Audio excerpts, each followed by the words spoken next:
As of May of 2026, World has more players playing it than Wild does. People play all the games in the franchise when they wait for the big content DLC? What? No. Are you for real? Wild has no new content, so people replay World or play World for the first time. Same thing happening in France. I play Rise for the first time because we wait for the expansion. Hi, it's Noriko. Today we're gonna watch 𝘕𝘴𝘦 Monster Hunter Wilds by nerdSlayer. This reaction isn't entirely blind. I've seen videos comment on it from Arknight and Rage Gaming videos. But I think I can add a little something because Wilds is my first Monster Hunter. So I hope I can add some unique input. But it has to be said, I might get mean during this reaction, but this is not a hating video. That's just how I am. Also, if anyone goes to nerdSlayer's video and is mean to him, you have a small penis, and I hope 𝘕𝘴𝘊𝘴 walls you. Also, please leave a comment and let me know what other videos you want me to react to. I read every single comment. So let's go right into this mess. I haven't watched the video yet. I just scrolled a bit through the comments. That's all I did. So let's go.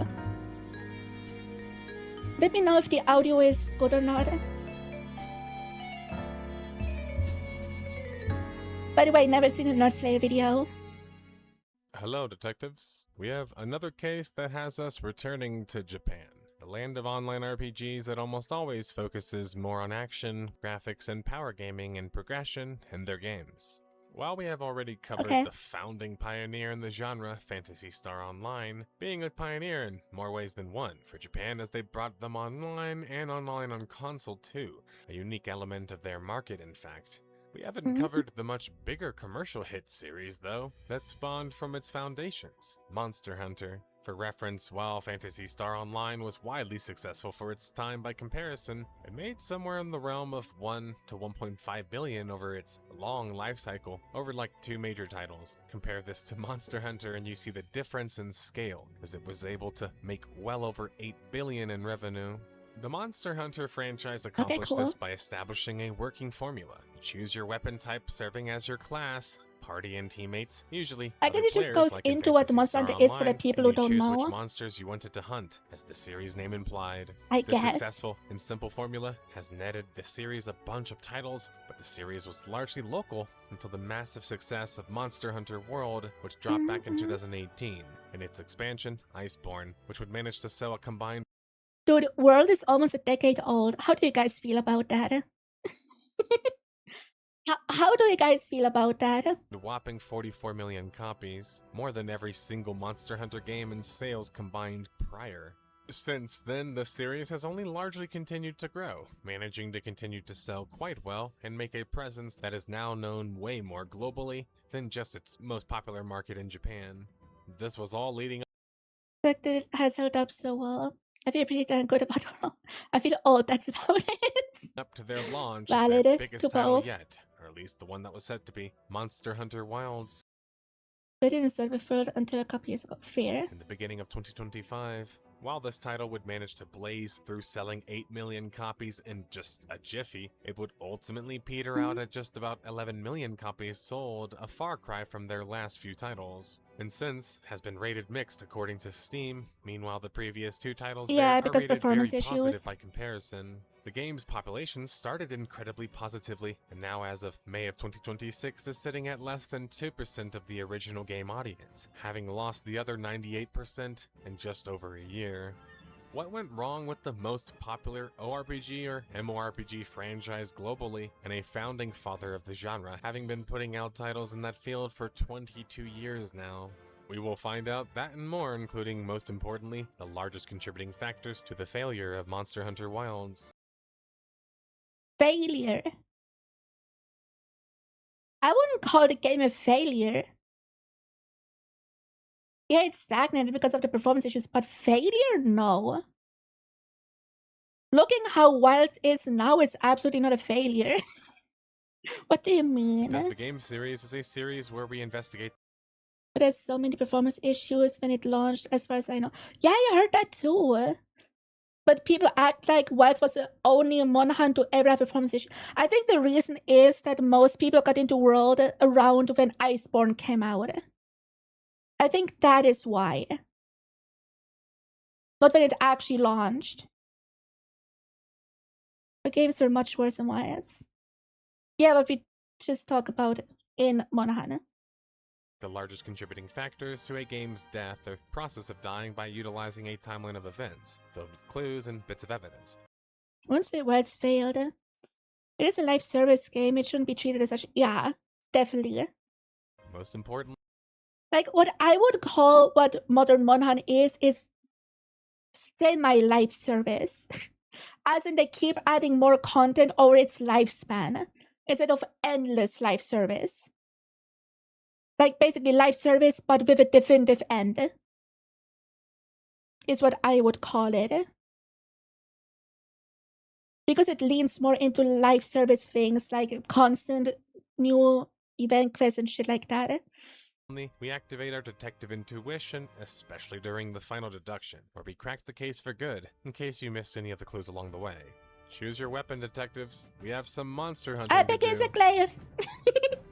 The story begins with the ever-growing Monster Hunter series, originally formulated back in 2004 as a largely handheld-focused series, which it would remain for like another 12 years. That was until Monster Hunter World would make its appearance on consoles in the beginning of 2018 before following that up with a PC launch in the fall.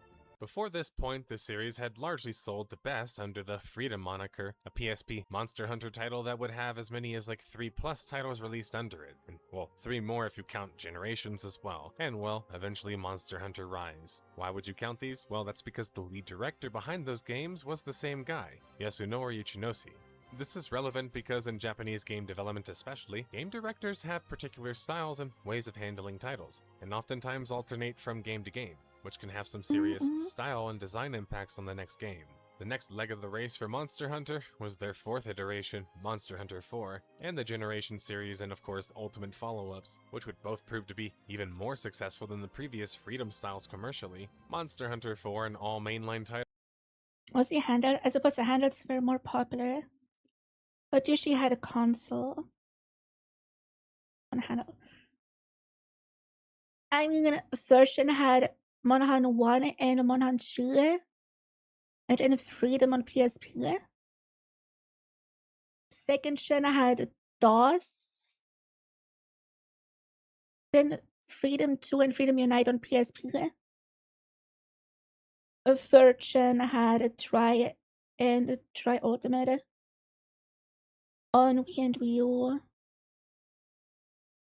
Portable third and 3 on PSP and 3DS. 4th gen was only handheld. So yeah, I kinda get it. To be fair, the portable era for MonHun always go periodic events, quest update DLC.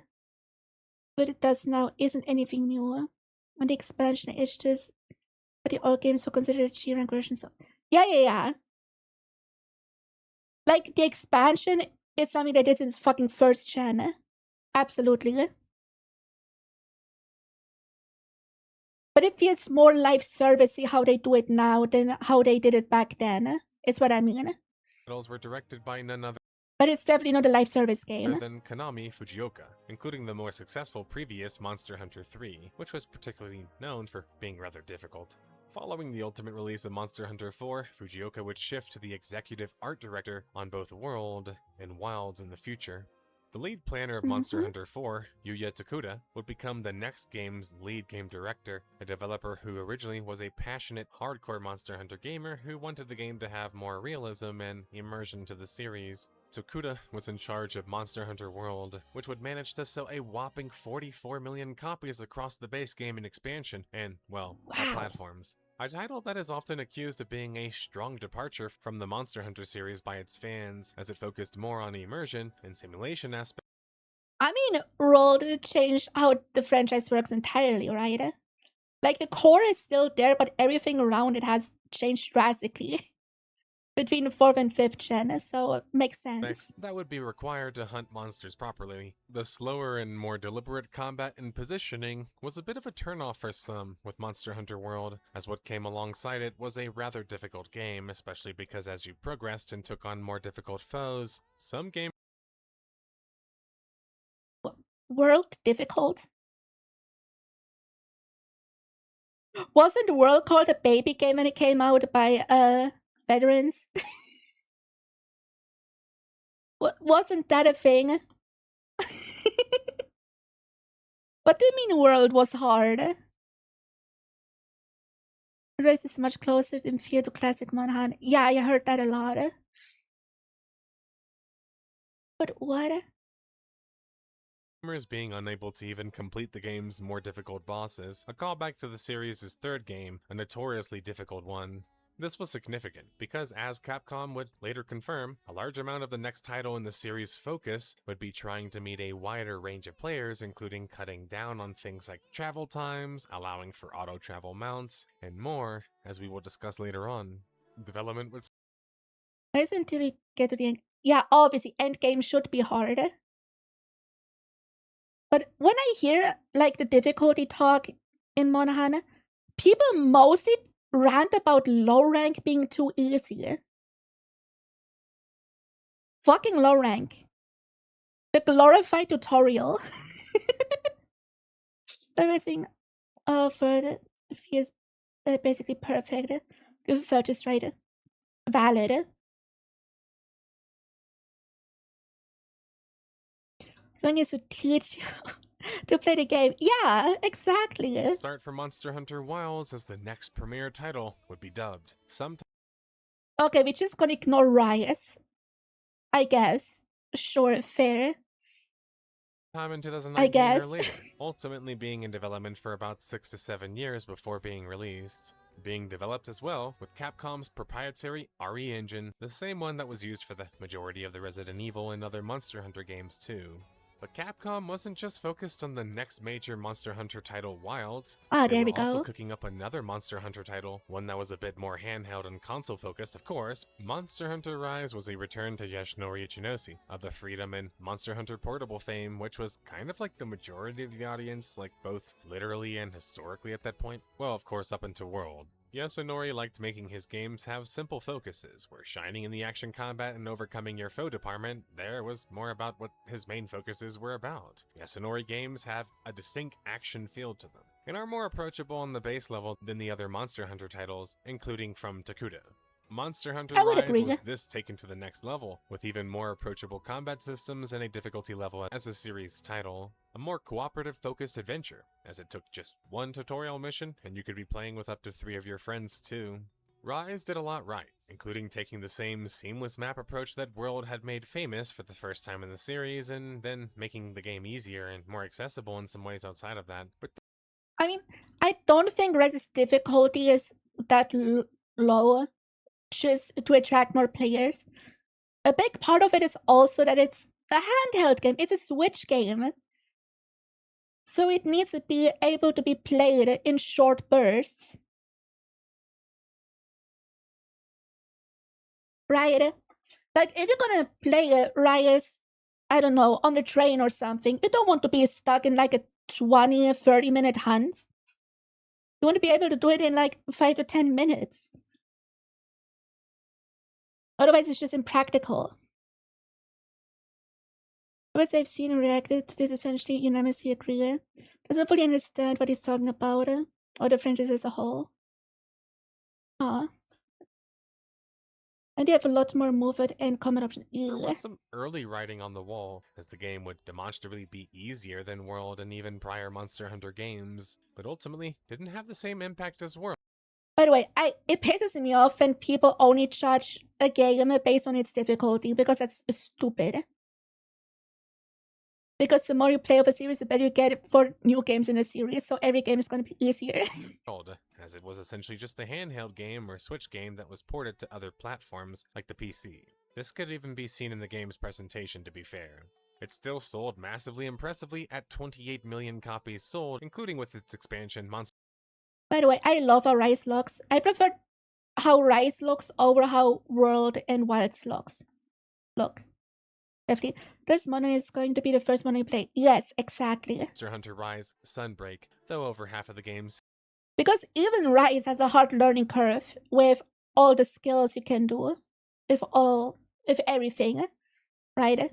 Sales had come from just the Switch. While Wilds was Takuda's game, I think Rise was really worth mentioning because it's the closest comparison to Wilds in many ways, even over World in my opinion, all the way down to the game's base design. Main difference being, on the surface, Wilds was looking to be a serious player on PC, like World was, and taking elements from Rise's design there might have proven problematic because of that. Though it did mimic one major aspect of Worlds' design, which was how progressing through the main story or campaign would be linked to your progress or gameplay in multiplayer, which would prove to be quite problematic later on. Monster Hunter Wilds would be publicly announced December 7th, 2023, being the first time the public really got to see how serious the title was in the production aspects, both in how many high-quality trailers would be churned out and how high-quality the cinematics were for them. By the way, note it again for everyone, I wasn't there for the Wilds hype cycle. I got into MonHun like a month after Wilds launched. So I'm unaware of all of this. What's he talking about here? I have no idea. Not a whole lot of info was released about the game's actual systems though, and the reason that was significant was that they were introducing many of them for the first time for the series, and by not revealing them before launch, they couldn't really draw upon feedback from that, I would think. And unless they were working through the holidays, I don't even know if they would have enough time to collect the feedback during their Open Beta 1 in October 2024. This beta would only run for 70 hours, and during that time was able to balloon up to an impressive over 460,000 concurrent players on Steam. The success was insane, but the bigger problem was the feedback being given and how little time they were actually going to have to fix things. Wilds like World and Rise had an open world, but a much bigger one, with some zones being 2 to 3 times the size from the previous games. This alongside how the title was clearly highly focused on a high-fidelity graphical presentation would contribute to some serious performance issues plaguing players since the fall 2024 beta. I don't think that the size of the zones or the biomes was a big factor in performance issue. I think the biggest was that the game was constantly processing so much shit in the background that wasn't relevant, like turf force on the other side of the map and shit, all the small monsters moving around. It didn't need that. It was very CPU heavy, and still it's very CPU heavy, not GPU. So excited when the Danvers trailer was dropped. I sit through the entirety of the Game Awards. As I heard that it's to be shown. Damn. What is more like World than Rise? But it took forward a chunk of Rise's year. I was really worried the open world of Wilds would be awful. I'm glad it was nowhere near as bad. Yeah. The next open beta would drop just a few months later, February 15th, 2025, which was just weeks before they were set to launch. Problem was, the performance wasn't fixed, and anywhere from mid-range to high-end PCs were suffering from. Was it actually that bad? Was it actually? Can anyone check confirm that it was actually this bad?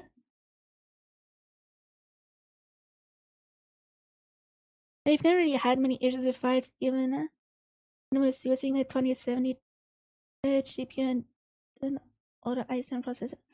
I have no idea what that means. I don't know PCs. Hey Emma, how's it going? You look different. With issues with the beta. The CPU heavy bones of the game, and alongside the high-res texture pack that you would need at least 60 gigabytes of RAM to use. The DLSS system, or temporal upscaling, was also a mess and often required, as it would make your game unknowingly blurry. No particle effects like fan electricity are an issue. Okay. In the process, but increase your performance. Even on consoles, Wilds was suffering, as it would even drop from 6. Honestly, this is hilarious.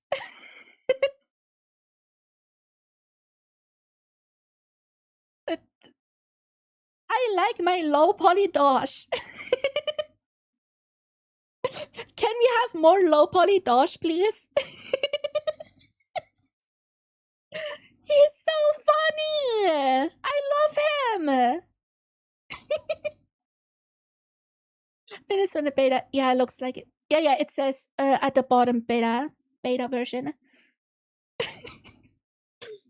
I guess it wasn't that better playing in a laptop that barely passes requirements. Yeah. It was 75 beta. I love this! We could find a picture of low poly rate down and put it on Discord. Yes, do it, please. Frames in the performance mode, and that was with a scaling internal resolution that could sometimes drop as low as 720. Should've gone in playing quest with the low poly monsters. Yes, please. With the higher quality mode only being able to scrape just 30 frames. Wilds was gorgeous though, but at what cost? Its giant map size and likely high pixel count was causing innumerable performance issues. And considering this was just weeks before launch, there was no way that Capcom could actually alleviate these issues before, which despite the stellar marketing the game had been pushing, would likely lead to a lot of copies bought and then quickly abandoned. Monster Hunter Wilds would launch globally and on all major platforms February. By the way, wasn't the web release pushed earlier than it was supposed to be?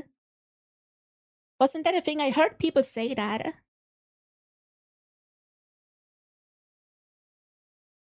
Because if that's the case, all the issues make so much sense. 28th, 2025, including where we're going to focus the most, the Steam PC launch. Roommates, we think it could rush. Okay. First tackling the critical reception of the game though, which was actually pretty fantastic at 88 out of 100 from 100 plus different critics. For example, IGN Japan was quite high on the game. Yeah, but what do critics know? Am I right, Chad? They would call its world meticulously crafted and vast, and explain that they had very little. Maybe there's a time when a lot of players was searching for the bug in their image game. So if them are hilarious. Fair. Complaints about the game, such as just the game's story pacing near the end. IGN Japan enjoyed the noob-friendly system of wounding now added to the game where you could... But noob-friendly system of wound? Why is it noob-friendly?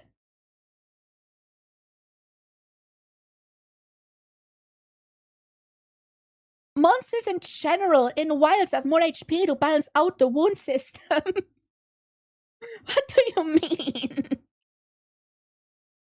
That's stupid. Discover had released Wilds to make their promise. They had stated they would have 10 years of 10% growth. They were going to make it for the fiscal... Was it again just to please shareholders like every bad decision every business ever? Let's lock some monster down for a few moments. Ugh. Stun monsters by targeting their weakest parts, and sometimes even repeatedly stun them, making it quite easy for beginners and pretty much everyone else alike. IGN West, if you would like to call them that, would rate it a bit lower at like 8 out of 10, saying it was an obvious smoothing of some... Usually short in Wilds now. As soon as they do interrupt monsters much more often. The hunts are shorter in Wilds. Because you don't have to look for them for like 5 minutes like in World. That's why they're shorter. Traditionally rougher edges of the series, in smart ways in their opinion, and that its flexible combat was some of the best in the series yet. But the critical reviews of Wilds were troubling for many reasons, to put it bluntly. Wilds was a perfect review game, where it was very much designed, more so for the first time, with its narrative-driven story mode campaign, to be beaten by its player base, and completed, which you can do in just like 15 hours, with no difficulty to speak of along the way, really. It was... Okay, first off, you criticize a game for the devs wanting people to finish through the story that they put a lot of effort and work into? That's a bad thing? Second challenge. Bitch, MonHun Wilds was my first MonHun game. And not just that, my first a Japanese action RPG. I struggled through the story at a few points. So shut the fuck up about difficulty! Like, bro. On my very first playthrough, that was before I streamed the game, I struggled with from Popolo in low rank. It took me 2 tries. So shut the fuck up. What do you mean low rank had no difficulty? For people who played the series before, probably not. Like, I don't struggle in Rise right now. But I struggled in Wilds on my first playthrough. I had to go out of my way to craft better armor to hunt 𝘕𝘠𝘸. Shut the fuck up! The only one that really had trouble with was 𝘕𝘴𝘕𝘠. But never gone up against something that did before. Yeah, because he was new. Cephalopods are new. The apexes are also decent. Yeah. Like, I struggled with, not with low rank Radau, but I definitely struggled when 80 Radau dropped. Which was around the time I just finished the game. It was like the perfect video game journalism game. Shut the fuck up.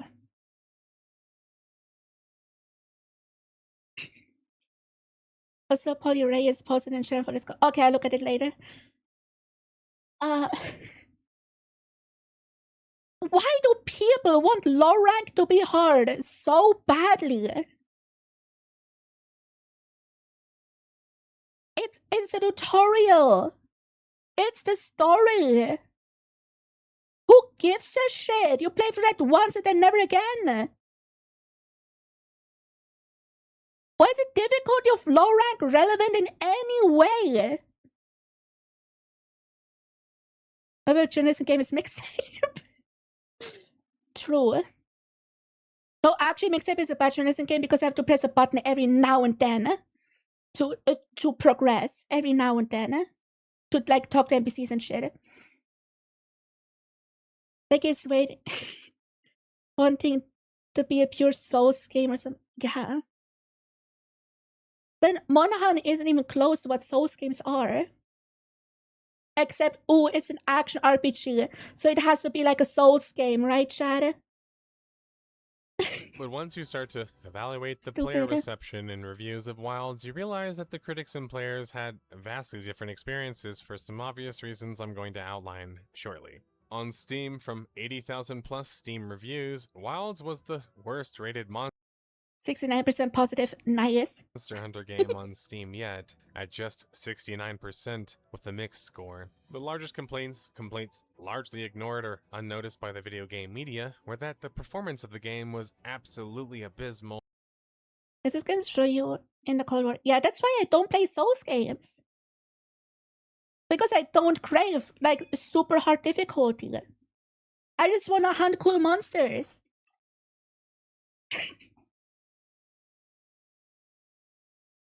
We ended up Ocean low rank way too much. I haven't played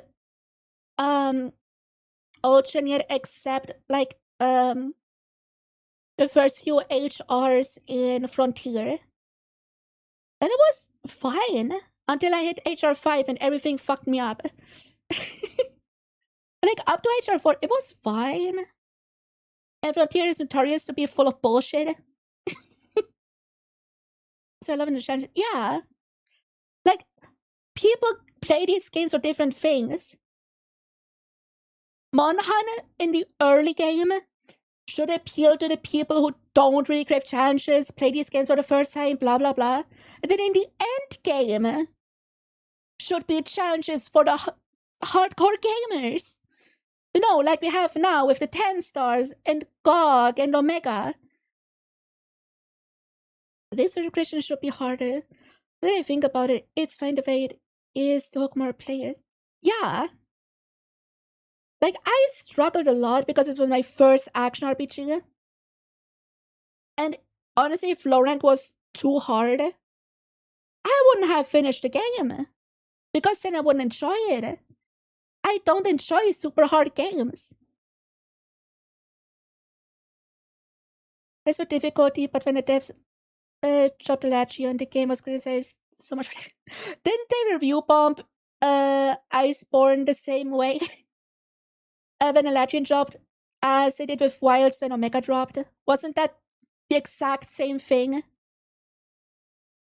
Because the endgame content is gonna alienate the more casual players, which is the majority of players, by the way. Exactly the same thing. Yeah, makes sense.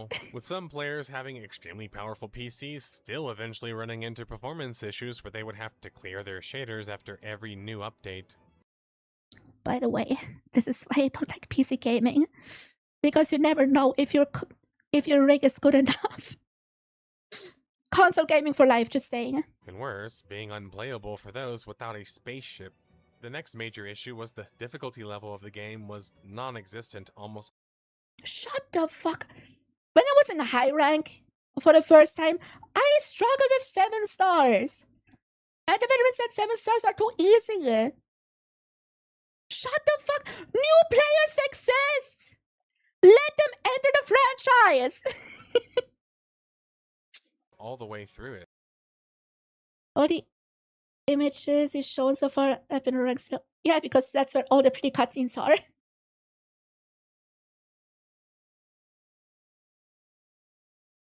But like, when I see people play through like MonHun through challenges and shit, or even just people playing MonHun, they just want to get through low rank as fast as possible.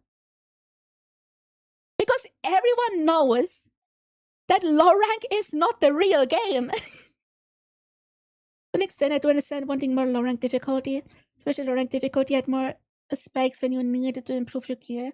I had those, just saying. Percent a chance against people grinding. I had to grind 𝘕𝘴𝘴𝘦 armor to fight in the hard. I had to do that. Those spikes or in quotation marks walls exist, just not for veterans. That's just how it is.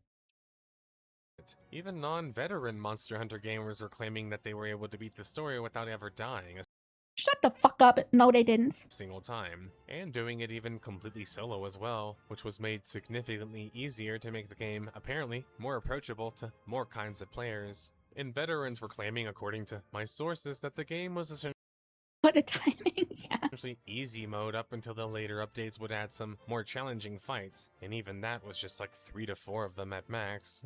The completely disjointed multiplayer and how it functioned didn't make matters any better, which So, yeah, what are the sources? Like, just random people online say just any shit.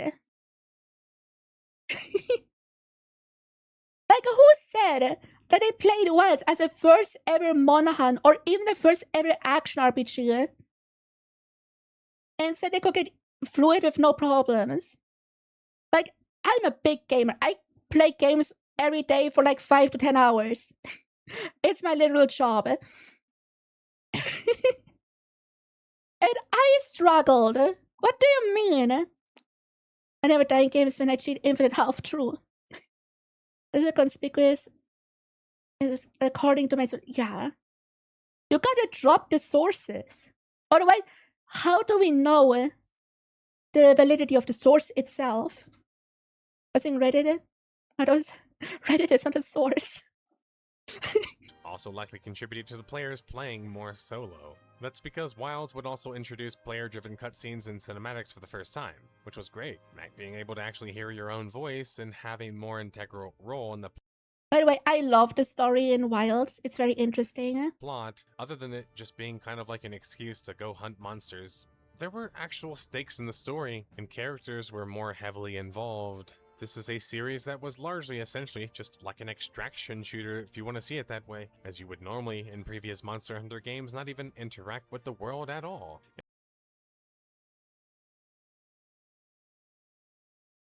What do you mean? What do you mean the players wouldn't interact with the world at all before? MonHun put a bigger focus on story since 4, no? Like, I hear people sing praises of the story of 4. World has a story. Rise has a story. In Wild, they just made it more cinematic. That's it. That's the only difference. Like, what? That's stupid. And just choose what missions or monsters you wanted to. Like in MonHun 1, there were no indication for gathering points. There may be some colorful plan, but even that wasn't a guarantee. So were other yeah, you had to actually interact with it. In modern MonHun, the scout flights will show you what you can collect. Like, bro, the days of finding an Earth planet, being able to eat that for like 10 HP. You could always interact with what, yeah. This has more of a story focus than previous games. The game is still had a story, yeah. And like condensing the entire story into low rank makes sense. Because high rank is what you want to actually play. And having less story in a high rank is better for the overall game. So I don't get it. Stupid. Do, and then kind of do battle with them. This means that even if I think the game should have more story in it, many players who enjoyed Monster Hunter as a whole would likely disagree. Dude, the story is why I stuck with the Wilds. Just saying. Best bet, head over to the Wilds side, look into the game and check. I think the raid out challenge is still going for this week. Something that they weren't particularly used to, especially with it being so mandatory and not particularly challenging in Wilds, whereas you didn't have a choice and your friends would get kicked out of your party while playing through the story and transported elsewhere during cinematics. And even having strange quirks like allowing grouping and environment link only to... I still never tried environment link. I don't understand how it works. Did anyone in chat try environment link? How is it? I just know it's a hassle to do it. I always find it when people complain about certain aspects in New Monster Hunter, the fact that they also have a lot of quality of life improvements compared to the other times. Yeah. Like, compared to, like, I don't know, 2nd gen, World is a fucking baby game with all the quality of life. But the game's release, in a good story in MonHun after the game's release, we don't care about the story, we just want to fight monsters. It's bullshit. I think basically just thinks everybody's open world.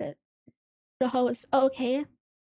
This is a little janky, but nice. Okay. Areas blocking off the ability to actually walk around the map and explore, having to reform your group every time instead, which is just strange with Monster Hunter Wilds being an RPG at its core, and, you know, bragging about having this seamless open world. The actual cooperative experience here was fairly poor in Wilds, which is kind of like a death knell to any online RPG, really. I wouldn't call MonHun an ORPG. Because you don't have to be online to beat the game. What is it called an ORPG? It's an action RPG with multiplayer. Once you fight a couple from Image Try in the Flooded Forest and see what he thinks about the difficulty. Dude, the couple is so funny. Finally, we should address 2 more major things before we move on with the it's an RPG, right? Timeline. That's the combat in Wilds, and the monster preparation or actual hunting parts of the game. Okay. But combat in Wilds is a super interesting topic, as is combat in general in the Monster Hunter series. That's... Give him low rank Kesu. True. Get into easy, try going solo then. Yeah. Like, I keep saying, like, I've read about it on Blue Sky a lot. People bitch the most about difficulty in games where you have the freedom to create your own difficulty. My main examples are always MonHun and Pokemon. Like, yeah, Pokemon is easy if you keep using Gyarados and Garchomp, I don't know. Of course, MonHun is easy if you keep using the best gear you can at the moment. Or if you optimize the shit out of it. Of course it's easy then. You can make it hard by just using bad Pokemon, using mediocre armor or whatever. Or, I don't know. Make your own difficulty. It's not that hard. Like when we did the Naked Shin the Hard challenge. We struggled hard. Right? We struggled a lot. But we had no good gear at all. It's so easy to make MonHun harder. You don't need Daddy Dev to make it harder for you when you can do it yourself.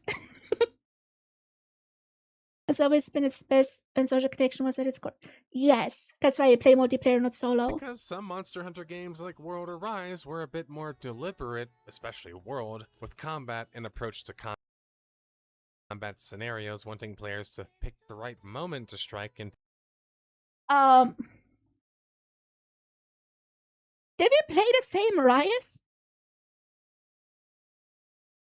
If anyone is bored, check out the Rise VODs. Or try my Rise playthrough on Saturday. I just spammed the skill bind and tap your switch axe and win! What do you mean I have to be deliberate with my moves? I play more Braided in Rise than in Wilds! What do you mean?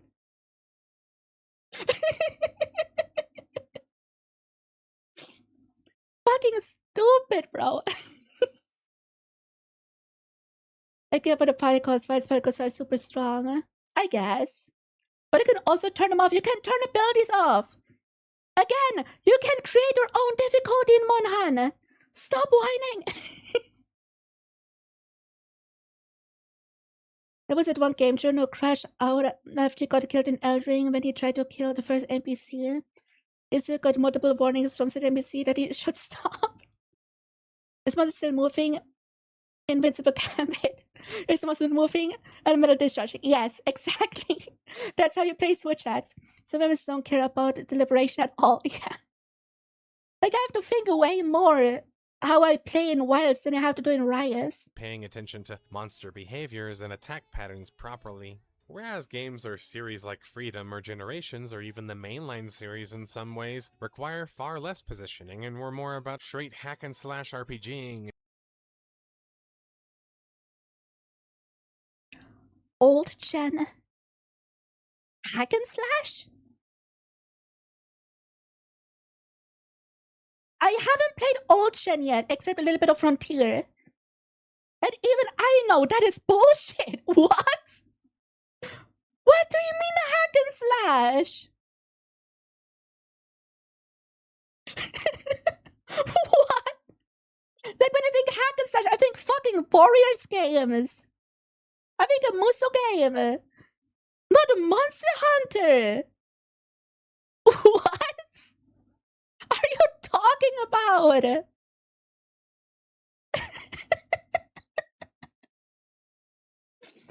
Oh, that is so funny. Make great codes by hacking and slashing.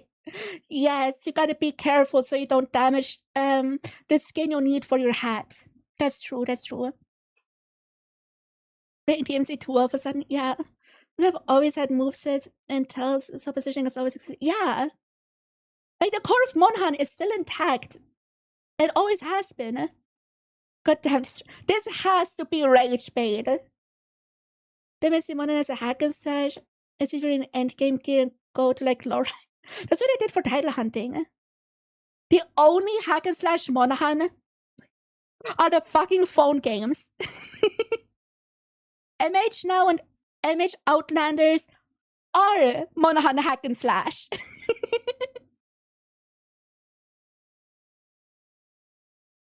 I guess that easier hunts than others. The others had to be mindful when hunting. Yeah. Instead, and that's kind of what the majority of the game's longtime fanbase was used to up into World.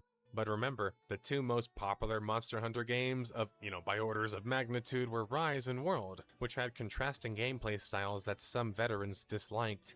And so, Is he really saying that old gen was hack and slash? And the world and Rise aren't?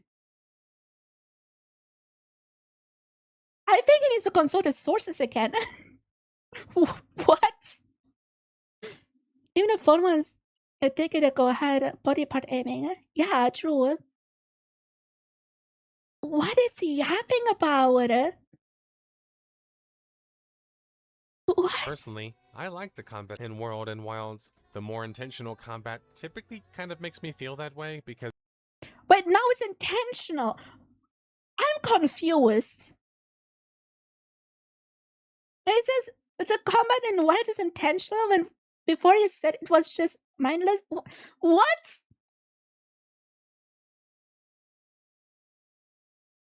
Visit have been doing image for ages and that would disagree with them pretty hard, yeah.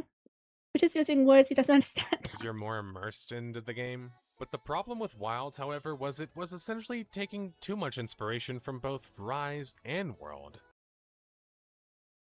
So taking inspiration from two amazing games is a bad thing. Everyone's like Rise Sunbreak though. I assume the Rise hate was mostly from people that only joined with World. So only had World as a reference, is what I'm assuming. Kind of like what happened with Fire Emblem, with Engage getting shat on while being more like the old games, but most people that shat on Engage were 𝘂𝑡ℎ𝑜USANDS fans. This isn't games he doesn't understand. There's very much dislike by the community, yeah. Which, despite having similarities in their combat systems, were pretty different games overall. Rise was more about grabbing your food, your correct item loadout, and then collecting any spirit birds or spirit birds around the map, which would boost your stats. By the way, I hate spirit birds. And getting into Wizard World 2, valid. And now Wilds is World 2 and everyone hates it. We'll say it was Rise that convinced me to start playing the series as a whole. But then my only image game was one on the PSP that I had no one to play with, valid. the action, rarely needing you to like take a pause, heal up too much, or have to rethink your strategy other than just banging on things. That was because Rise was designed by the largely portable focused developer and director. Wait, so in Rise you can't just bonk on things? Again, check out my entire Rise playthrough that's going on right now. I just go unga bunga in Rise. Did we play the same game? Director Ichinosi, who never really seemed to be interested in... I get what they were going for with the birds. It was to get you to explore the map and learn it. Because obviously this means you have to keep doing it over and over again. Yeah, but also that means the spirit birds actually let you create difficulty in Rise. Because you can just ignore the spirit birds and not get the buffs.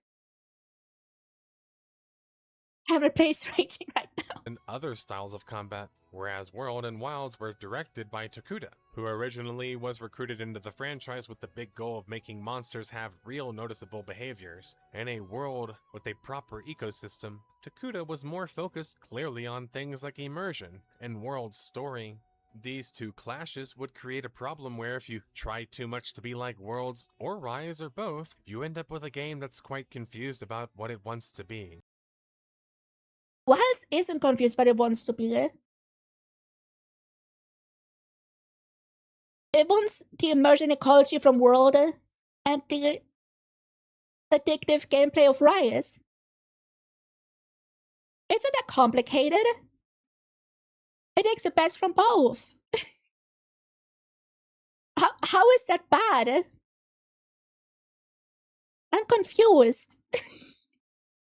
What? Which I think is the problem with Wilds. Its combat is fine, I think, and many would agree.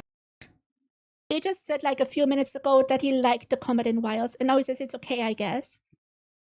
This is mostly voice stuff with a splash of Rise speed. Yeah, exactly. But the game is too easy, which makes the combat... Have you tried Omega recently? What about God? What about any of the 10-star? Shut the fuck up about difficulty. We have difficulty now after the title updates. This video came out after the title updates. That actually worse, because it removes the need to actually have slower and more intentionally paced combat. What you're left with is an incredibly conflicted combat system, especially when you throw in the second point that I'm going to make, which is how little monster prep would go into the monster hunting in Wilds, which was kind of like analogous to the series, largely. You have to prep just as much as any other MonHun game. I think he's confused. Bro. I prep more in Wilds than in Rise. Again, what are you on about?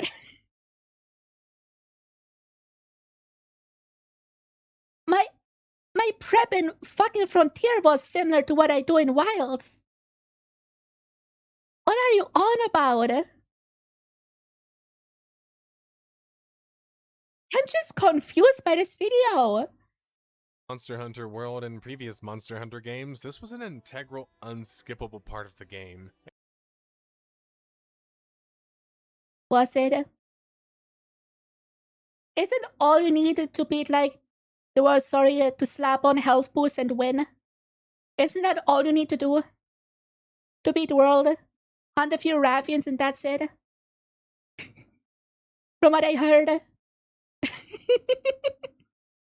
Isn't that all you need? And that was after they already started adding mini quality of life features with worlds, such as the base camp allowing you to be easily resupplied. This really so easy. Why do randos still vibe to 𝘕𝘓𝘸 True, actually. So only play the NES version of Monster Hunter. Biggest. We love NES MonHun. Definitely, I should stream that sometime. Now, some people, myself included, argue that the over-exaggeration of how much monster prepping goes into the earlier Monster Hunter titles is, well, a bit over the top. While I'm sure there's more prep in some games. But in general, it's the same thing.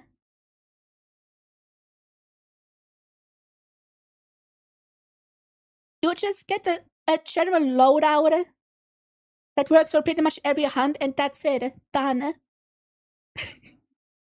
You might need to work on some things until you are at that point, but once you are at that point, there is barely any prep. Like, all I do in Wilds now is switch the element of my weapon. In Rise, I don't even do that.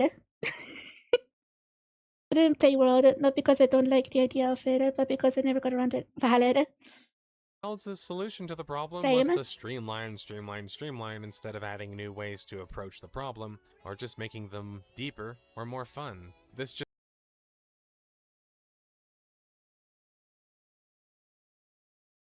What do you mean deeper and more fun? This streamlining makes it more fun because you don't have to deal with menus more.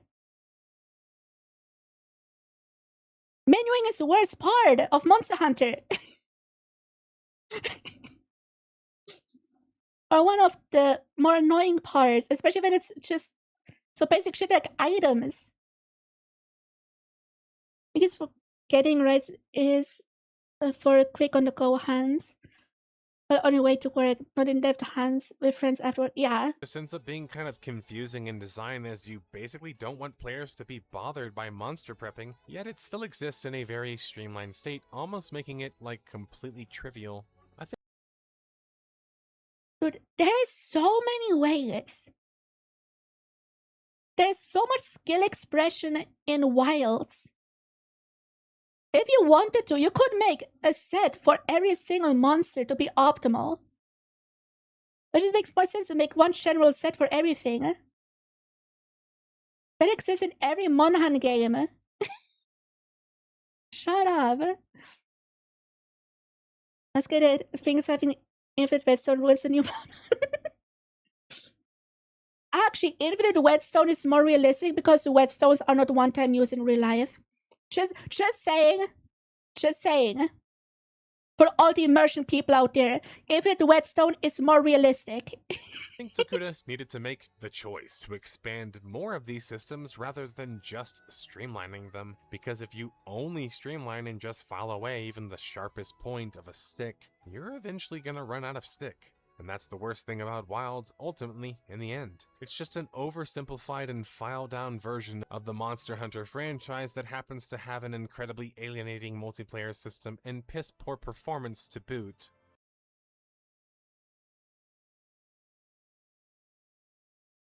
The core of MonHun is still there. What are you talking about?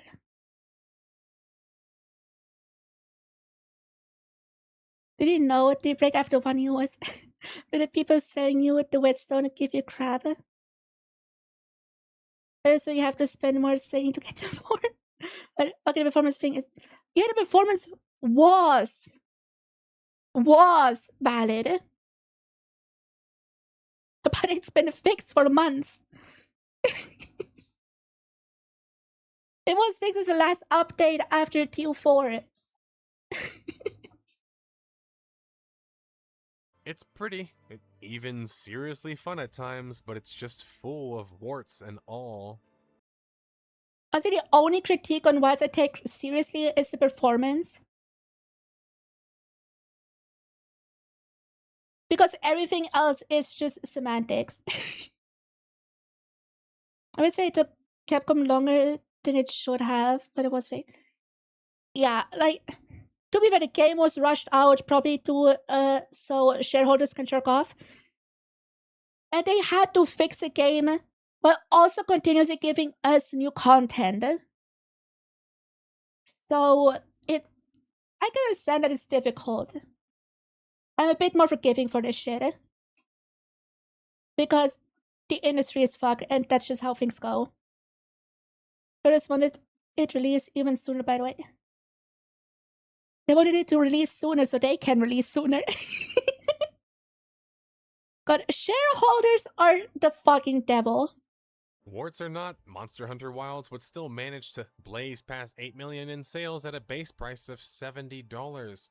Wilds would reach massive early success, even managing to reach an unheard of 1.1 million players on Steam and a whopping 308,000 players on average. This number within just 1 month, though, would be first halved and the latter 1/3'd. And something I want to address since I see it commented sometimes on games like this, and well, on my video that was teasing the fact that I was going to cover Wilds, and that's that some people say, well, Wilds shouldn't be considered in the Death of a Game series because, well, Wilds is not a forever game. God, I hate forever games. Games should have a definitive end to them. Forever games are stupid. I explained to them that they couldn't, like the shareholders were 5. It's like, I went to the Monster Hunter Cafe in Akihabara, it was on Vegas. What a dumb concept, yeah. The major performance issue I had was back on release. It was fixed for me. An old gaming laptop after Tijuana. It was mainly for my system, and I know that others don't have it. Yeah, the thing is, optimizing for PC is really hard because everyone has a different build. No one build is identical, so it's really hard to optimize a game for that. So I kinda get it. Even beside that not needing to be a reason for me to feature it, I mean, I featured like single-player games and companies, but Wilds in every Monster Hunter game ever is an ORPG. Small scale focused power grind-centric virtual world that has from Japan. It's not an ORPG. Under that basic ass definition, maybe, but it's not. It's an action RPG that can be played online. That's what it is. Is that there's just too many games. Base, valid. We have so many good games nowadays. With most of the games, you don't really need to play any of the others if you don't want to. Yeah. A staple in Japanese gaming, and this is one of my favorite genres, being one of the first ones that I... If it's one of your favorite genres, why don't you know what you're talking about? just ever played religiously with Phantasy Star Online, it's very much a virtual world, even if it's a heavily segmented one, to be clear. And, well, MMORPGs are also not really designed to be forever either, because, well, they can't be. The engine's graphics and gameplay and systems are going to expire, just like other forms of gaming. It's just us players who have more of an attachment to these games because, well, they're more than just games, they're worlds. Sometimes worlds that we find even more hospitable than our own in real life. Yeah, but that's not what MonHun is. MonHun is a game with like a roughly 3-year life cycle. Well, New Gen is. Like, after Ascendance drops next year, we're probably gonna have like the rest of the year title updates, and then that's it. If the ORPG point is correct on all gen. Fair. But New Gen is not an ORPG. It's just not.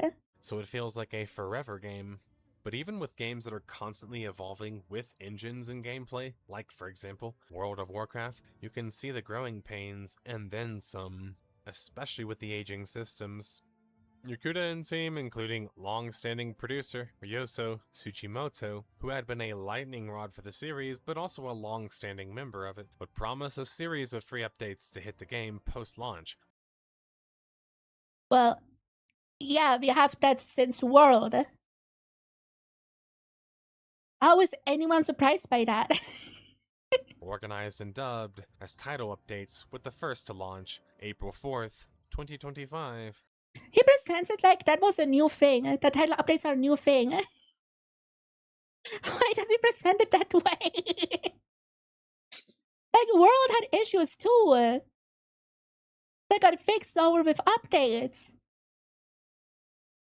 Usually together with title updates, right? Because that's the easiest way to package in big updates and fixes with the title updates. Bro. This update was pretty good, as it added things like Arch Temp. The big Twisted Company did what they have always done. Yeah, crazy idea. Monsters from World, which were much more difficult than the other monsters, or the challenge quest system, which also increased the difficulty of the game. It also added a new high-ranked monster in 𝘕𝘠. I gotta say, high-ranked 𝘕𝘠 should have been in base game. But because of the rushed release, I understand why it happened that way. Same with the Great Hub. Also been a title update format is really bad for the game. That is fair. I don't really care because it gives me more things to do. It prevents me from just rushing through everything. Because I usually rush through games. Unless I play them on stream. So having new things happen every other month, I like that a lot. Especially for the community game. I'm sure once the DLC is out, those really crybabies go wild again. And a returning Probably. one in Mizusuni, who hailed from He just said Mizusuni. Are you sure you played these games before? Why did you say Mizusuni? That's an accent thing. That's a wrong pronunciation thing. Monster Hunter Generations. But while it was great to see some returning monsters, the problem with Wilds was it only launched with like 28 large monsters. Meanwhile, Generations, speaking of which, had like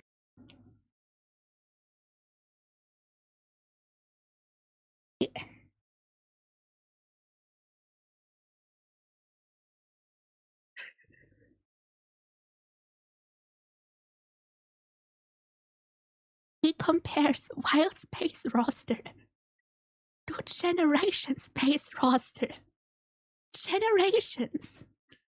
The celebration tale of old Gen that was released on anniversary. And to celebrate all of old Gen before they bring a new Gen world.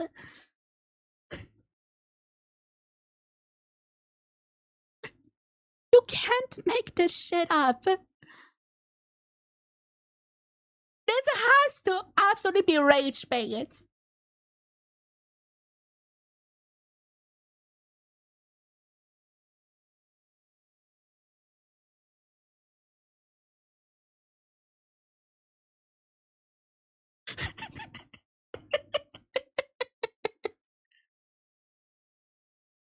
Generations is not the standard. Generations is the exception. It doesn't take a genius to understand that.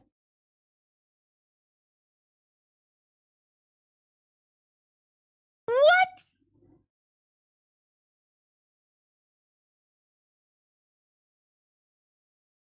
Wyatt's roster is very much in line with every other game in the fucking franchise.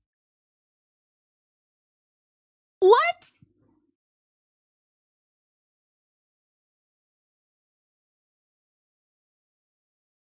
It is standard. It should be MH123 at base screen. Yeah. 430.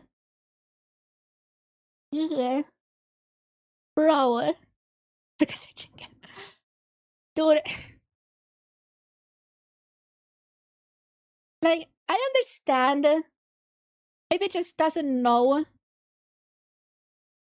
what the MonHun is. Like, I don't know a lot about MonHun because I joined MonHun last year with Wilds. But he has sources that could have told him that this argument is bullshit. What? There's a pretty big base of 37. Was that the pre or post title updates? So I watched the reaction streams. 100% comedy. Bro, nah, you can't do that. Not good source. You should have just asked me. I know more than these fucking sources. 73? These are Base MH1 launched with 17. To be fair, it was the first one.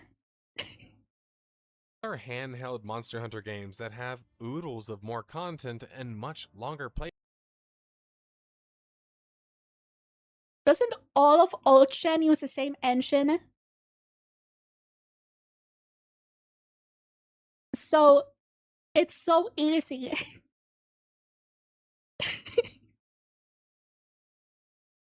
To just copy and paste all the monsters into generations. That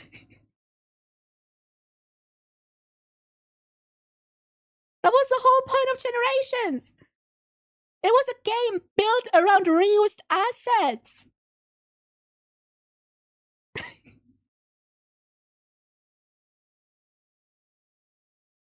The whole point of Generations was to put in as much as they could from the old games into it. I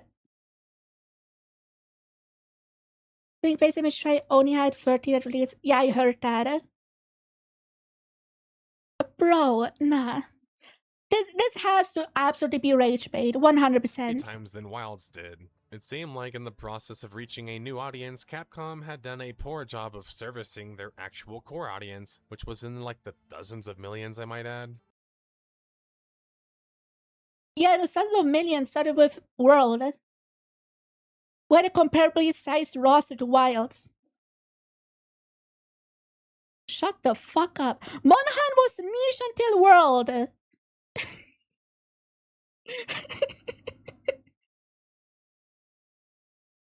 What's this virus kinds of monsters? It is a thing nobody talks. He probably doesn't talk about the variety in monsters in Wilds. Just from looking at the different monster rosters, is the most impressive base game roster I've seen.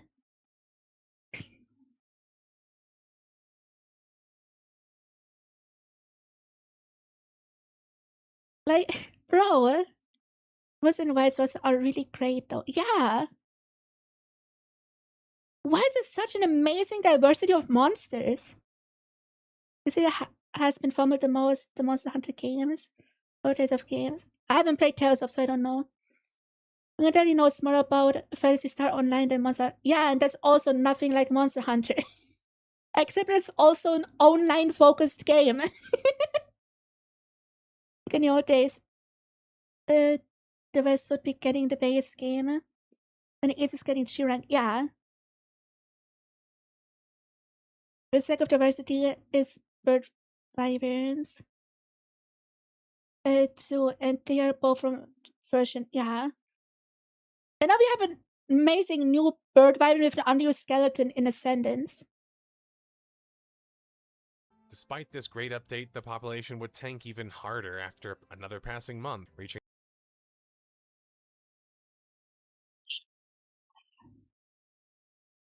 Does he know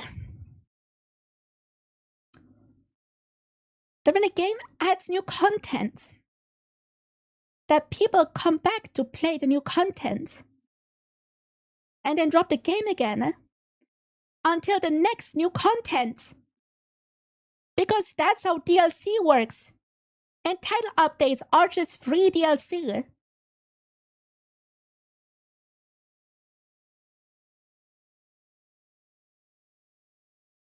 I agree with reality's optional. Vision wasn't tanking. They finished the game and didn't want to grab. Yeah. Like the people that still play Wilds regularly, like us. We are a very small minority of players. The majority plays through the story, might not even play high rank. The people that play high rank might drop off after they beat Arkweld. They come back to beat up Mizutsune. They come back for Mizu.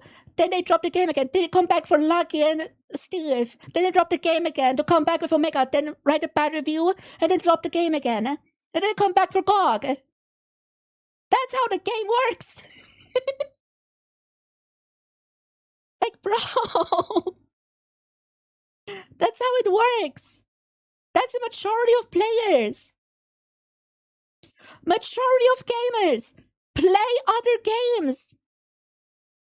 As crazy as it sounds. Like, I dropped the game between title update 2 and 3. And then after TO3, I decided to stream the game and play it every week on stream. Do you feel your point about MonHun being niche is wrong? Monsanto was about as popular as Pokemon. I'm talking in the West. Because we are Westerners.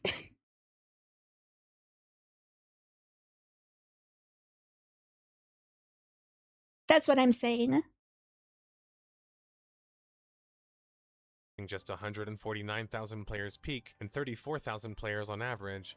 This was seemingly a situation where adding more content wasn't going to fix the sinking ship. It's not sinking. People move on to other games when there's no new content. That's normal. Is every single player game dead after a month? Apparently so. Which is going to be extra problematic when Japanese development can typically take ages to respond to live feedback like this. Dude, Capcom is so good at responding to feedback. Like, legitimately. Capcom is one of the few studios that is really good at listening to feedback. They gave us layered weapons way sooner than they planned to. As an example. Because people demanded it. The Capcom dev team went, yeah. This is a little too good. Yeah, I agree. But Capcom absolutely listen to the community and implement the corrections so fast. Usually with the next title update, or even in between patches, we had a lot that fixed random shit. You can criticize a lot about Capcom, but listening to community and acting on it is not one of those things. Absolutely not. Like, I never really play Capcom games, but it's always YouTube. I haven't seen the reaction speed from any other game studio like Capcom. Like, it's actually insane. Your age is worse and worse by the month. Yeah, also this video apparently dropped like a few days before the sentence was revealed. Tempered monsters were now placed even in like regular monster herds, and more arch-tempered monsters were added in like 𝘂𝘓𝘕 during the title update 2, June 30th, 2025. Dude, the title update 2 was so good. It was so good. To the gaming industry as a whole, Capcom image devs are saints, yes. But the population was only continuing to plummet, reaching as low as 87,000 players peak at that time, and just 22,000 players on average. 22,000 players on average is still a lot. What? For a game that only periodically gets new content? That is still a lot. Considering that it still had performance issues in TO2. What? How is that in that game? The updates weren't bad. They just weren't addressing the core issues behind Wilds, or just very slowly addressing them. But some were So, dude, most studios don't even address the issues. Like, bro, some games wish they had this, right? Thank you for the bits. Want to take a guess on how many players are online on Steam right now, according to this? Yeah, sure, drop them. Well, damn, sure is taking right now, watching the video. But also, like, only going off Steam numbers is stupid because there's a fuck ton of console players as well. Like, there's so many people that play on PS5 and Xbox. For 9K. Bro, that's a lot. Considering we have no updates until expansion. That is a lot. This is my post. Then the plans to fix the optimization. Maybe it is better with the community and ignores that. Yeah, that was around TO2, right? When they had their roadmap laid out.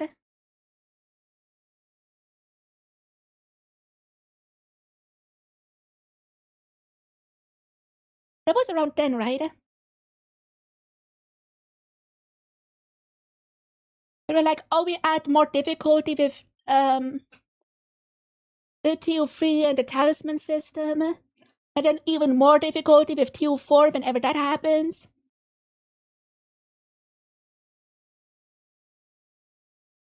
That was around TO2, right? But Capcom is really good at communicating. 75K, that's cool. Yeah.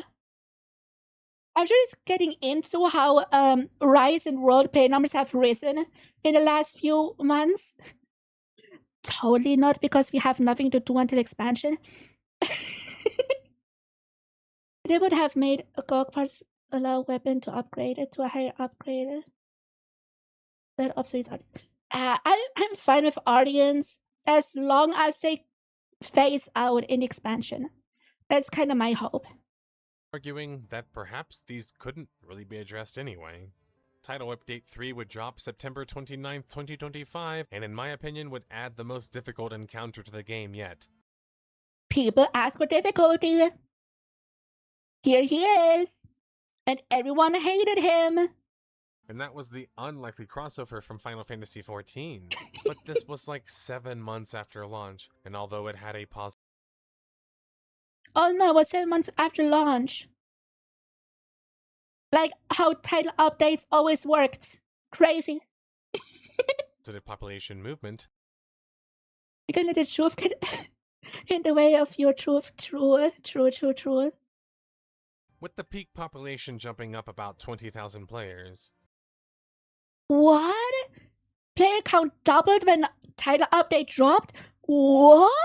No. That's crazy. I would have never guessed that. Whoa. Insane. There are new content and players come back? No. I think this new difficulty jump was great and much needed, but it makes me wonder how much of it could have helped had it been done earlier. I can really see why the vets that react to this basically all say isn't fully understand the French as a whole. Yeah. I don't like calling people tourists, but it definitely reads like a tourist right now. 100% reads like a tourist. And not a well-intentioned one.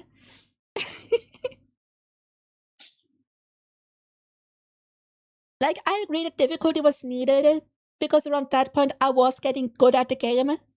If good, I mean decent enough. But I could see a challenge. But dude, like, Base Omega, great challenge. Savage, fuck off. No. But heavily relying on another titan in Japan, in the case of Final Fantasy, was a trump card that they couldn't just keep playing every single time or potentially ever again. Oh.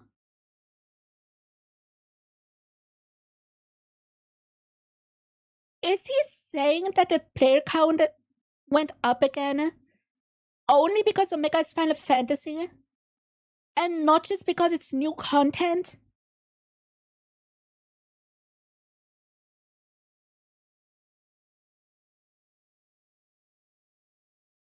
Huh? I don't give a shit about Final Fantasy. I came back because it's new content. And that's probably most the people that came back.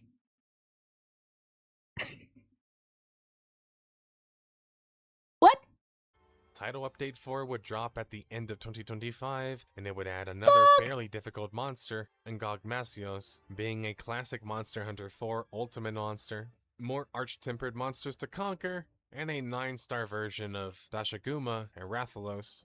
These would certainly help with the making of the game more replayable, and help a little to stop the game's incredible burn rate. But the population had an impact from these changes, jumping up as much to like 122,000 players peak.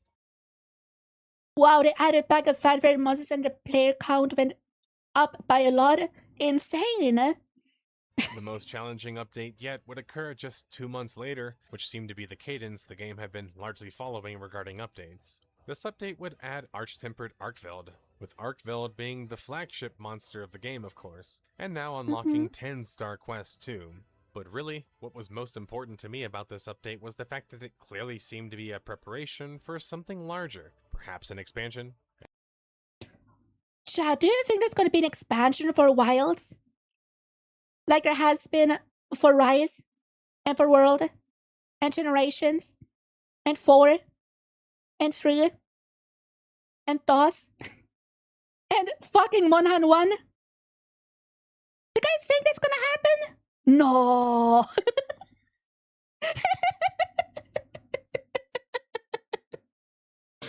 There would never be a G-Rank expansion.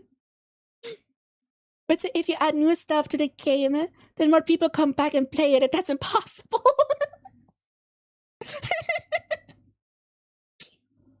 Guys, I saw a short on my homepage with the title, His Ascendance, the Iceborne of Wilds. And this has the same energy as that. Like, bro. That's the same fucking energy. As it would finally actually address the game's VRAM issues, shader problems, and overall performance on PC and consoles. It really sucks that this update... It has a different name! In terms of any favorites, yeah, absolutely. This is my first video I see of him, by the way. took a year to formulate, as this sort of update happening even just 6 months prior would have done wonders for the game. So what he's asking for is either no title updates or a title update every fucking month.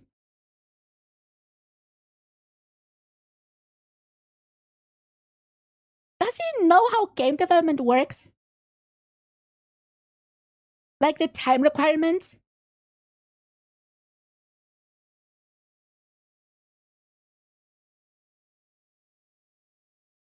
Like the reason why we can have a MonHun so soon after the last one is because they do title updates. It basically cuts the dev time that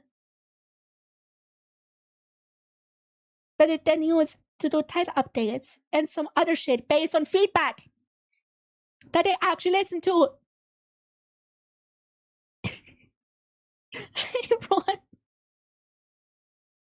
What is he on about? Like a title update like every 3 months? That makes sense with how long it takes to make a fucking title update. It's not just that title updates that cut content they keep back and then release periodically, no. They develop them in between title updates. I had seen any of his videos before. This is only really made in bad faith. Yeah. I played good feel how so it feels. But vice feels content rich, right? Like, they kinda release title update content in little batches, right? Like new monster instantly. And then like 2 or 3 weeks later they add the Arch-Tempered monster. And then a little bit later there's, I don't know, the Fender collab or the Stories 3 collab. Right? To make the wait time feel like it's less waiting. And I think that's a good format. Because otherwise, Worlds would have released this year, probably.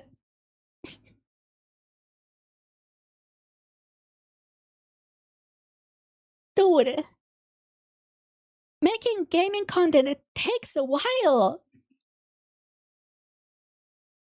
Otherwise, they won't be able to fix shit. But the population would jump up a bit, reaching 85,000 players peak during this time, but failed to maintain that in just 2 more months. Wow, the new content is added, other people play it, they move on to another game. Wow. Never came to mind, bro. Nah. Are you sure?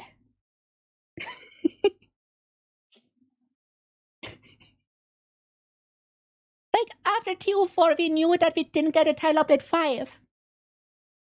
So people just played the new content, grinded the shit they wanted to grind, if they wanted to grind anything at all. They put the game down, and they probably played through World of Rise again. I wish they would have done similar stuff to the TU announcements like they did with Sunbreak. It was provided by the characters from the game. They were fun, yeah.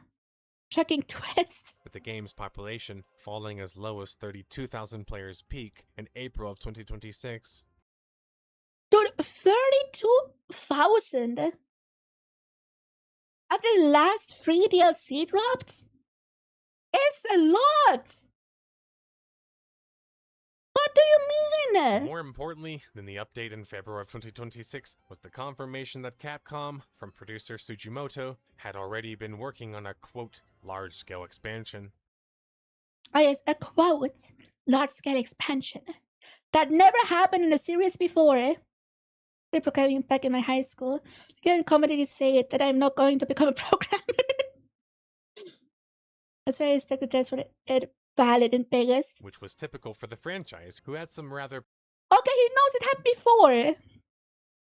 Then why is he weird about it? positive recent expansions and Sunbreak and Iceborne. This was significant because these expansions did a lot to iron out the kinks of the prior games and... Yeah. Then why are you so harsh on Wilds? To fix the problem, Monster needs to just add battle passes, a battle royale mod, and release every year. True! True! Bro. You can't be like, oh, Iceborne and Sunbreak fix the issues of Rise and World, which they did. I did not give the same grace to Wilds. That's not how it works. My convinced image is trash. You made a good Made so many good argument points. True. I just started getting into MonHun. I'm gonna drop it now. I'm done. I'm gonna go back to picking Yippee Wahoo Man. Add far more to the experience and enjoyment. Some players were even feeling like the expansion here in the case of Wilds could make the same major difference. Because it will. Because expansions historically have done that. Because that's how the series has always worked since the fucking PS2. But having spoken to some of my The company has a history of fixing issues and improving things. With the very large expansion for the last few games. This time it must be different, yeah. core gamer sources, they told me Hardcore gamer source? No, I'm sorry.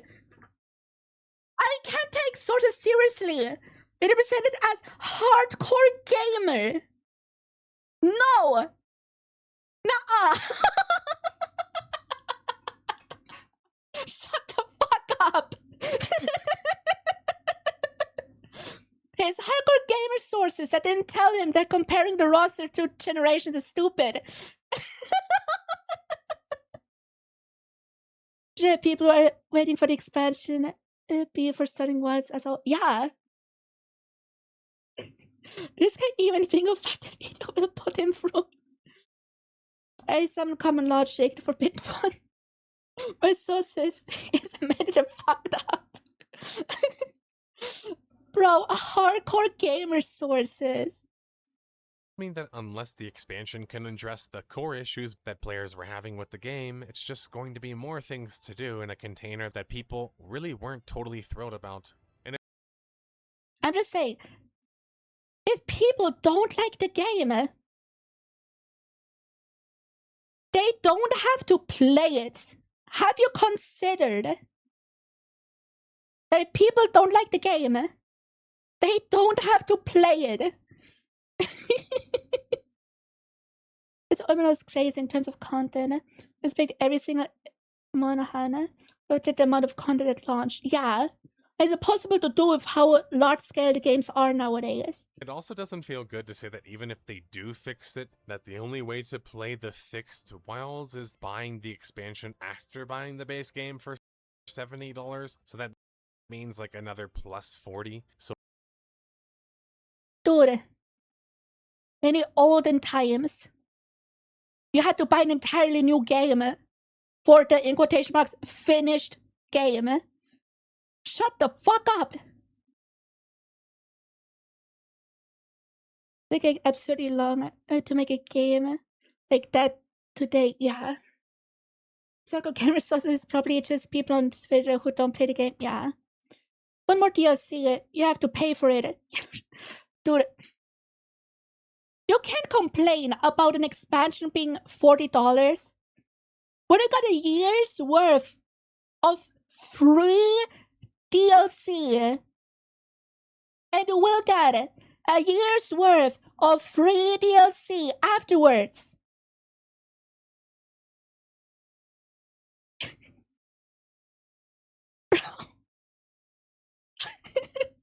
But then they did usually do a trade and deal, so fair. But dude!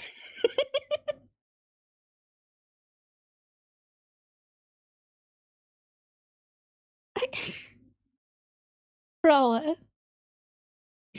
I'm speechless. Can you tell? in total, you have to fork over $110 and wait for a year or more to play an actual good game, or you can wait until the game is on sale, like World and Rise are always on sale. Just wait until Wilds is on sale. It's on sale right now. You don't have to pre-order. You don't have to get the premium edition. Get what you want. The extra stuff they have in those more expensive editions are cosmetic. Yeah. There's something I appreciate about MonHun is that all the paid DLC, aside from the expansion itself, is purely cosmetic. And I appreciate that a lot. Crazy put this video out like a week before the game. They don't sale for 30 years. Yeah. Steam Summer Sale is in a week. Yeah, but Wilds is already on sale, I think. But, like, you don't have to play on release. I can say this. I played at launch on PC. I was lucky, or I can't tell what optimizers optimized is. But I played just fine. It's like a ton of hours into it at launch, which was great. Yeah. It still is great. It's even greater now. Is it bare minimum? Yeah, but just in how the industry is nowadays, I really appreciate that. There is no paid content. Been over years since I've played it, but it's 33 hours into it. Valid. The time it ever caused a difference was by accident. From what I recall, late weapons had a funky hitbox that made it better to use because of that. Yeah, but that's an error. You can't judge it on that.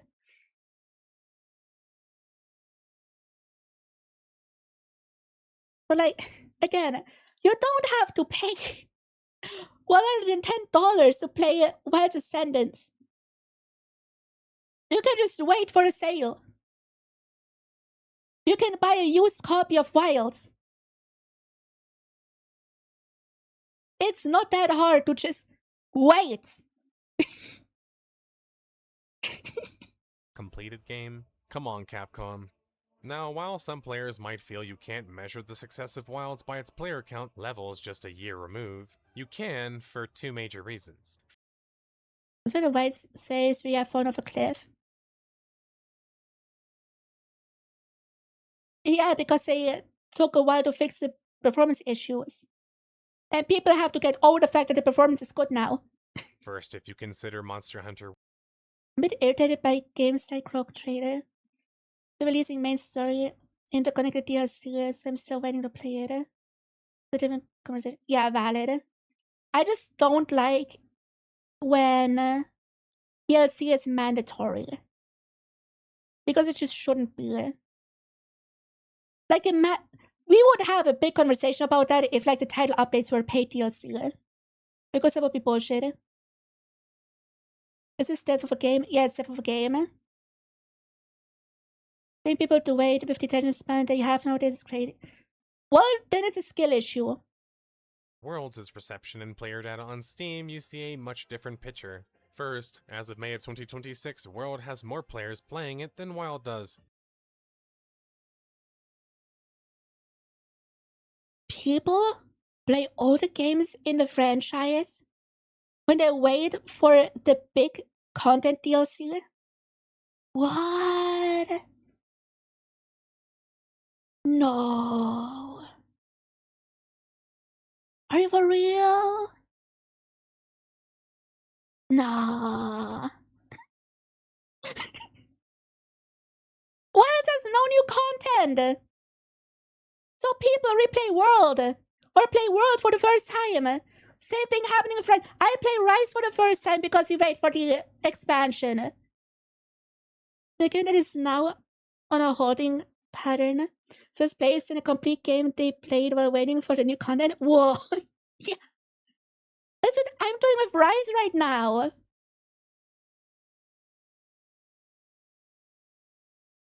My times did he do that joke now?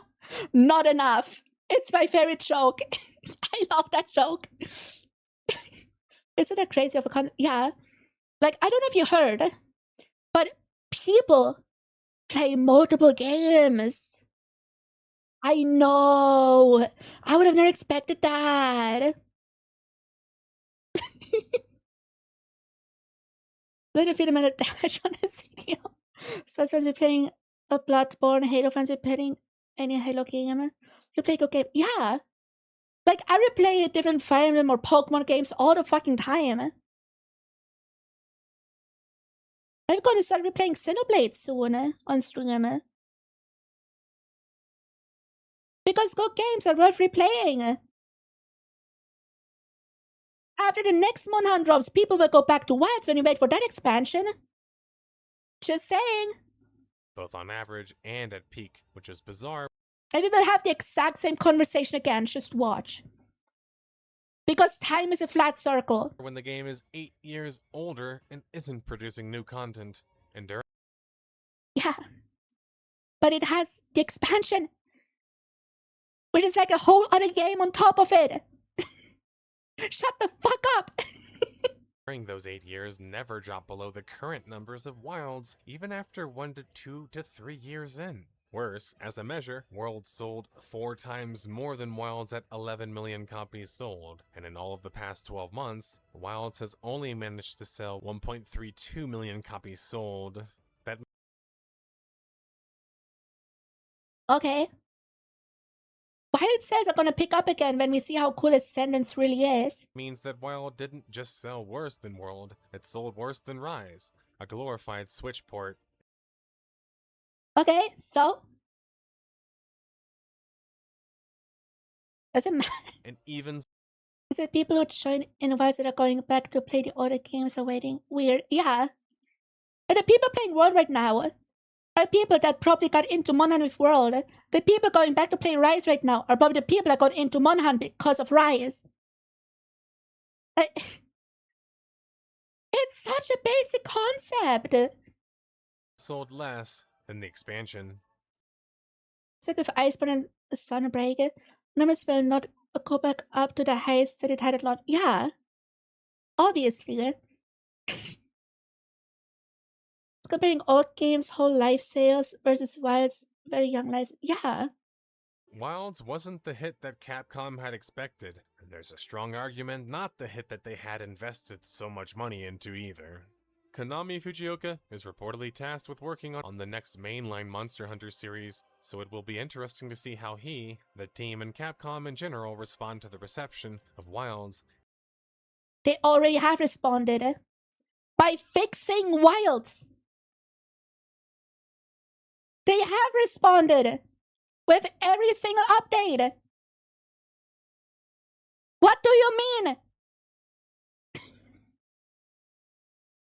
The only thing to fix with the next MonHun game is release it in a finished state. Or release it in a non-performance issues having state. That's the only lesson to take away from this. Don't rush the release. That's the only lesson that they have to learn. That the shareholders have to learn. Not the devs. The devs know what they're doing. Like, bro. And naturally interesting to see how they respond to things with the expansion for Wilds, and how much it can really improve the game. But as of now, May of 2026, the timeline has come to an end, detectives, with Wilds having less than 2% of its original audience. Yeah. Because there's no new content until Ascendance next year. So people move on to other games. Because only a small minority of players wants to optimize their shit that is going to be relevant in mass rank. It's not totally dead yet, and this video is more so about Wilds, the base game anyway, but I don't think that the expansion will have the same resurrective effects that Sunbreak or Iceborne did.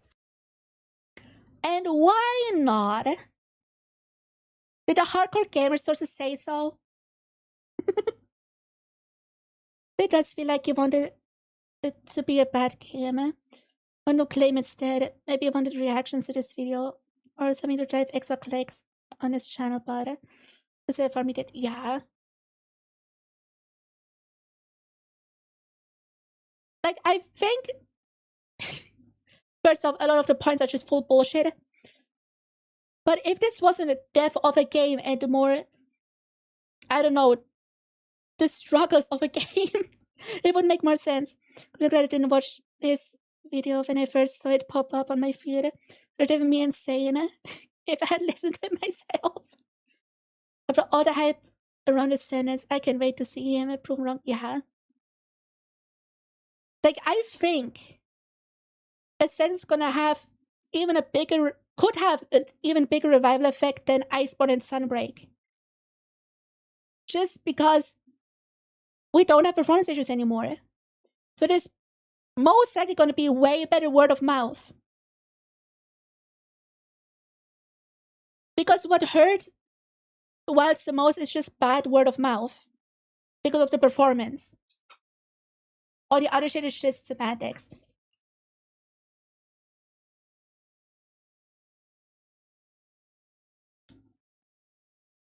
Like, bad word of mouth also hurt Base Rise.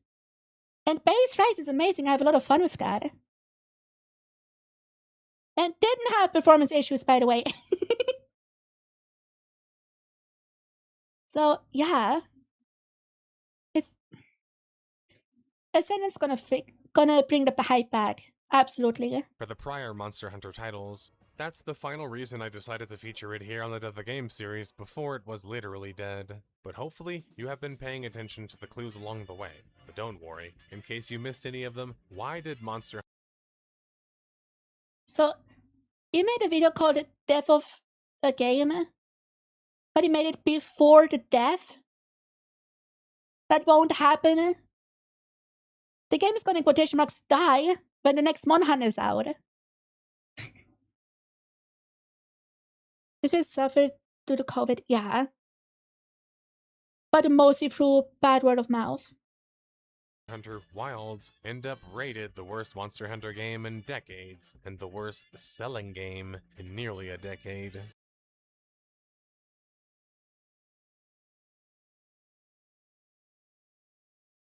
Wilds, the worst MonHun game in decades? Really?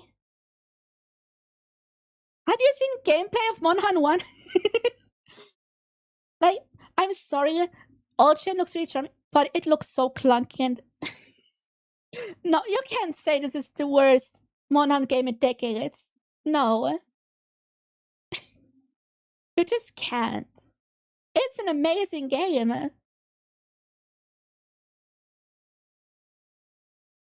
What do you mean? Also, this shot of Lucky is amazing. Serious performance and optimization issues. That one I agree with, but that has been fixed. That's the most kind of any base MonHun game. Yeah. But yeah, it had serious performance issues, which are fixed now. Between two very different designs. Between two different designs, and it combined them very well, in my opinion. Over-smoothing led to a game that was just too safe and too easy. Again, who the fuck cares about the difficulty in low rank? Everyone agrees that a game starts in high rank. Who gives a shit about the tutorial? Like, bro. You don't care that the first two gyms in Pokemon are too easy? Like, bro, come on. And polished. A lack of content. Bullshit! Bullshit! Absolute bullshit! It said in chat, Base has the most kind of any base MonHun game.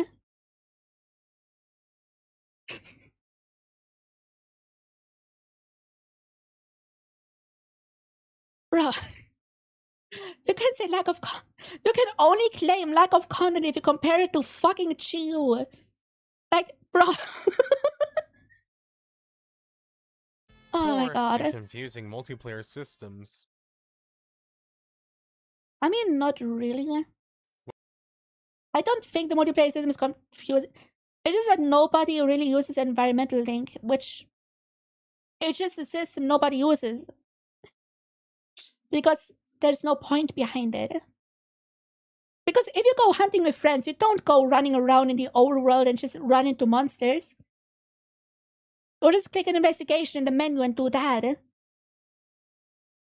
He wrote a huge post on his own video about the Fallout. Oh, did he? Well, detectives, Monster Hunter is truly an iconic and long-lasting series that has taken many years to end up on the Death of a Game series. Another truly iconic one, am I right? But I feel happy and fortunate to have covered Case closed. The case barely started. Such an interesting series, even if their most recent effort fell quite short. Monster Hunter isn't going anywhere. They reportedly have as many as 2 more games in the works. And for players who didn't quite enjoy Wilds, it seems like Rise and World are serving as a great classic game to scoop up some of that runoff. Yeah, play World and Rise while you wait for Ascendance. Like every other person. But this case has come to an end, detectives. We have many more to investigate. Let me know in the comments below your thoughts on Wilds and any reasons you think I missed for why it fell so. Oh, I do more than just a comment. I have a whole almost 2-hour reaction about it. So short. Until the next case, one that has quite exploded into the recent news and is a sequel of another online RPG we have already covered. Times may be dark. Okay, sure, I don't care about the next episode. Because I'm not gonna subscribe and I don't care about your channel. I'm sorry. And it threw guide up and down. Wait, okay. He dropped a... Is it in the comments? Oh. Wait. 2 weeks ago, edited. Oh, this has to be it. Oh my god. Oh my god. Chat, I don't think he had his criticism well.